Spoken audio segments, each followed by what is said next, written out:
The infamous demon lord, Satan, wanted to take over a place called Ente Isla with his demon army, but a brave hero named Emilia stopped him.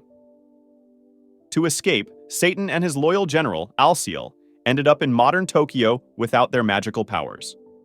To survive, Satan took on the name Sadao Ma'u and got a job at a fast food restaurant. Instead of conquering Ente Isla, he shifted his focus to climbing the corporate ladder on Earth. The story humorously shows Satan dealing with everyday challenges as he aims for success in the human world. In a distant land, the feared Dark Lord Satan leads a relentless war against the land of Ente Isla, alongside his generals and demonic army. However, the tide turns when the hero Emilia rallies rebels, reclaiming territories and overpowering Satan and his forces. Forced to retreat, Satan and one general, Alciel, find themselves stranded in modern Tokyo as powerless humans. Unaccustomed to the real world, Satan and Ashia encounter policemen who, oblivious to their true identity, offer help. The duo discovers their magic is ineffective, leading Satan to use his dwindling power to educate himself about Earth. Exploiting this knowledge, they seek to ascend the human hierarchy and regain magical prowess. Living under the aliases Miu and Ashia, they navigate Tokyo's streets, securing jobs in a modest apartment. Mao, now working at a fast food joint called McDonald's, aims to earn a living while Ashia delves into magic research. Mao's encounter with Emilia, who has followed them to Tokyo, adds a new layer of tension. Emilia, determined to end Satan, confronts Mao, threatening him with a humble 100-yen knife. Despite Mao's dismissal, the ensuing scuffle draws police attention. After a brief warning, Emilia vows to keep an eye on Mao. At work, Mao's promotion heightens his optimism, but Emilia's persistent surveillance continues. Unbeknownst to her, Mao harbors plans to ascend societal ranks and conquer Earth. Emilia's daily routine of rejecting social invitations and stalking Mao grows monotonous. Her attempt to unravel Mao's true intentions at his workplace reveals his mundane, human existence.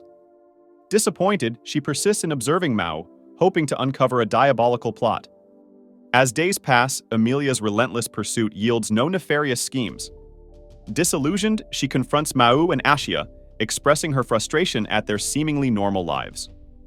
The revelation that Satan's grand plan is merely a human experience leaves Emilia perplexed, signaling an unexpected twist in the cosmic clash between demons and humans in the heart of Tokyo. Mao's co-worker, Sasaki, becomes jealous when she sees him talking to Emilia. After work, Sasaki checks if Mao has a girlfriend and is relieved to find he doesn't. Mao encounters Emilia again, and their argument is interrupted by a sudden gunshot. Forced to cooperate, they narrowly escape danger and decide to walk home together. Emilia, swallowing her pride, requests to stay at Mao's place for a night because she dropped her wallet, and he reluctantly agrees. Mao provides supplies and money, but their awkward cohabitation leaves Emilia questioning her decision. That night, Mao receives a mysterious text about impending earthquakes. Emilia departs early the next morning, leaving pickles as thanks. Mao and Ashia hesitate to eat them, suspecting poison. Meanwhile, Emilia, at home, recognizes Mao's bike in a news report about a shooting. Irritated, she heads to work. Sasaki, elated after Mao agrees to a date, reveals her hearing problems and seeks his advice. Emilia receives a threatening call at work, heightening her concerns. Post-work, she rushes to the police station and finds Mao there. She shares the threatening call and hurries home. Sasaki prepares for her date, while Ashia takes Mao shopping for a designer outfit. At the mall, Mao and Sasaki are observed by Emilia and Ashia. Emilia tries to stop Sasaki from dating Mao, but an earthquake interrupts the argument, causing the building to collapse. Trapped together, Sasaki and Emilia reconcile. But Emilia warns her about Mao's true nature. As Mao approaches, Emilia considers ending him, but is surprised when he uses magic to save them. Mao reveals that the earthquake was an attack, not a natural disaster. After their escape, Sasaki thanks Mao for the date, and Ashia joyfully reunites with his master.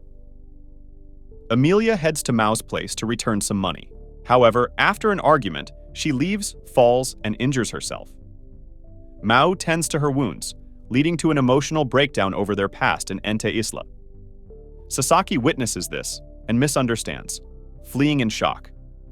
Later, the landlady seeks Mao's permission to refurbish their room. Meanwhile, Emilia's subordinates investigate a magic signal on Earth.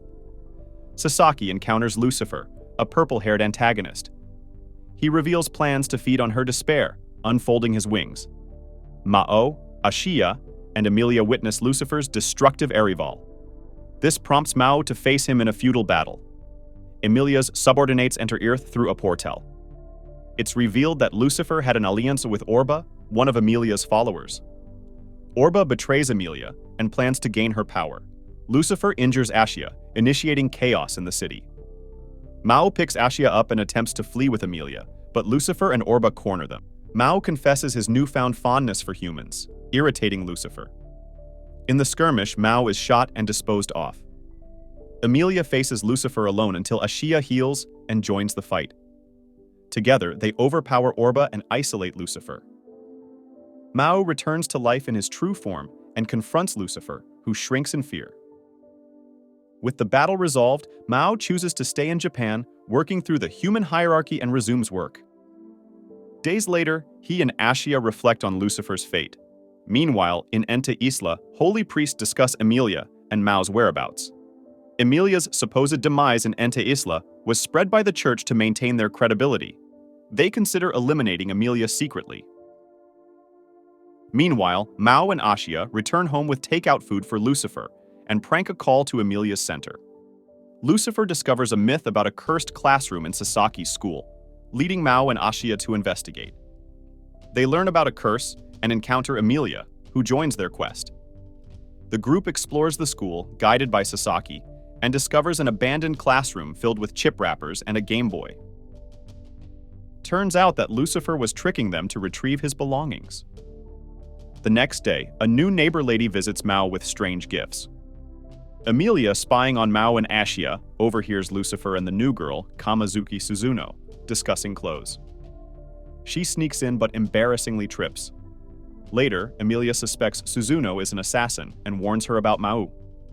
The next day, Suzuno offers Mao lunch. After the call with Emeralda, Emilia realizes she's being monitored. Mao gets a promotion at work, and Sasaki discovers he ate Suzuno's lunch, causing jealousy. Later, at a convenience store, masked men attack Emilia, and she is saved by a cashier. Emilia waits for the police after being attacked but receives a call from Sasaki, revealing Mao's involvement with another woman. The next day, Sasaki nervously prepares a meal for Mao, and they visit his house. To her surprise, Suzuno is already there. Sasaki befriends Suzuno, and they cook together. Mao suggests Suzuno work at McDonald's, unaware of Sasaki's feelings. On their way to work, Mao asks Sasaki about her parents' thoughts on her relationship. Sasaki, unbothered by Mao's demon identity, admits her love. Suzuno overhears, exposing herself, causing an embarrassed Sasaki to ride Mao's bike to work.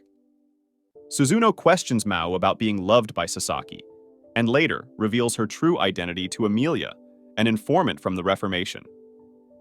Suzuno informs Emilia of the church's suspicion of her alliance with Mao.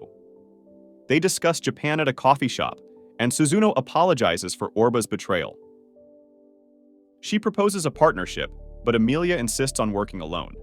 Mao heads to work as customers flock to a new restaurant. Suzuno buys new outfits, and Rika, Emilia's friend, joins them to confront Mao. At Sentuki Fried Chicken, Rika questions Emilia about Mao, while Suzuno defends their relationship. Back at McDonald's, Mao manages his staff, and Ashiya spies on Sentuki Fried Chicken. Sasaki suggests using signs to attract customers. Ashiya confronts Emilia for insulting Mao, concocting a false story to Rika about their past and the rivalry between Mao and Emilia. The fabricated tale unfolds as Rika buys into the deception. Rika, after Ashiya's fabricated story, feels sympathy for him and decides to approach Mao. Rika, Emilia, and Suzuno end up at Sentuki, and Rika encounters the creepy manager. They then go to McDonald's to see Mao. Mao receives the girls. Sasaki introduces herself to Rika, who cuddles her after seeing how adorable she is. Mao decorates the restaurant with a bamboo shoot, drawing in customers. To compete with a new park attraction, Mao, summoned by the manager, agrees to serve at a new restaurant. Sasaki tries to join, but is refused. Lucifer plans to exploit fear from a haunted house in the park, and Emilia receives Sasaki's call to join her at the park.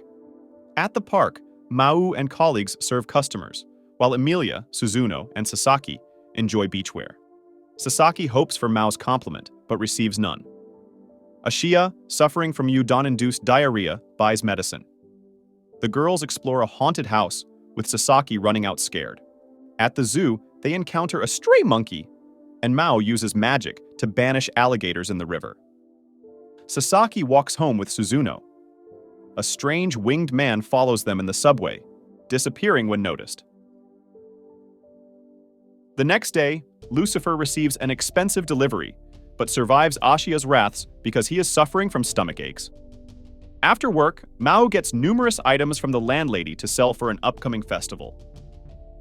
Emilia finishes work and heads to Mao's house. Lucifer's tracker alerts Mao, who confronts her only to discover she came to see Suzuno.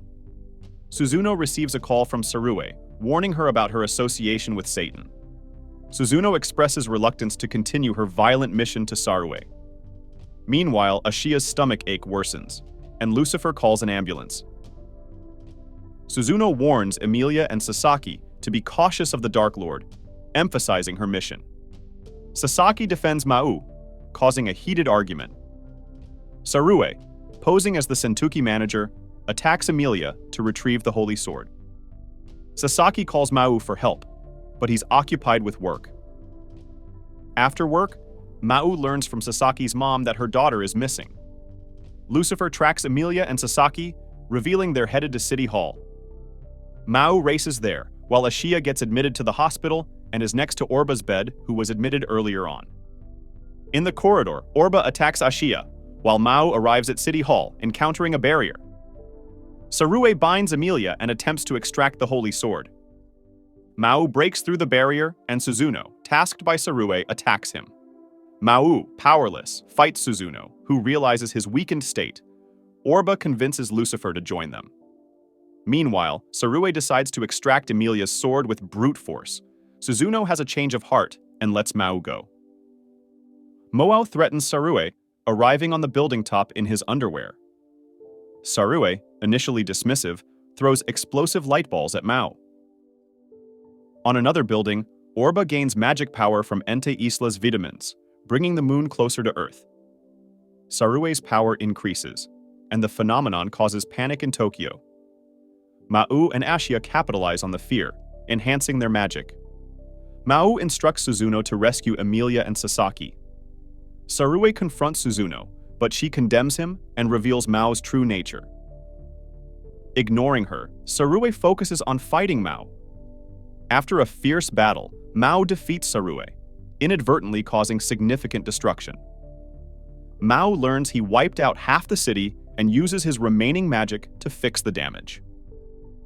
Sasaki wakes up from a nightmare about Mao leaving for Ente Isla. She shares her dream with Mao, who explains he lacks the magic to return to Ente Isla. Mao, Sasaki, and Suzuno concoct a story about Mao saving them from muggers to explain his absence to the manager Kisaki. Meanwhile, Sarue is found in the restaurant's fridge and glorifies the manager, Kisaki, but gets kicked in the head. Emilia decides to observe Mao, while Sasaki discovers Mao accepting food from Suzuno and gets jealous. Ashiya requests a private meeting with Mao, sparking Emilia's curiosity. Later, Mao takes a day job at a construction site to resolve financial issues. Meanwhile, Lucifer's online shopping spree leaves them with unwanted supplies. Unable to return them, Mao, Emilia, and Ashiya employ a childcare service method to nullify the contract and recover $128,000 yen.